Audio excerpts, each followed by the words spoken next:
Hello झोरले नमस्ते, स्वागत छ मेरो मिनी भ्लगमा। म बिसन्दैका नलपुरोचेको छाबाट म चाहिँ आज बिहान उठ्ने बित्तिकै भ्लग स्टार्ट गर्दैछु साथीहरू। आज चाहिँ बिहान बिहान पानी परिरहेको थियो अनि आज हाम्रो घरमा कुलिङ पूजा थियो। हाम्रो बाबाले यता गर्दै हुनुहुन्छ पूजाको लागि अनि हाम्रो भडाइले यता रोज बनाउँदैछ। रोज चढाउनु पर्छ नि त, त्यही भएर रोज बनाउँदैछ यता। अनि हाम्रो बाबाले धुपबत्तीको लागि आगो निकाल्दै हुनुहुन्छ। यो दुईटा अनि यो एउटा ठुलो गरेर तीनटा टुक्रा काट्ने साथीहरू।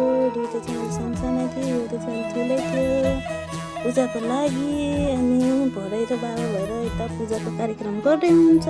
अनि भरै र म भएर घाँस काट्न हिँडेँ। घाँस काटेर आएपछि म चाहिँ बाख्राको बच्चालाई दुध खुवाउनको लागि छोड्न गएँ। छोड्न जाँदा चाहिँ घाँस खान्छु भनेर बसिरहेको रहेछ पाठाहरू। अनि छोडिदिएँ त्यसपछि खानको लागि। अनि त्यसपछि घाँस हालिदिएँ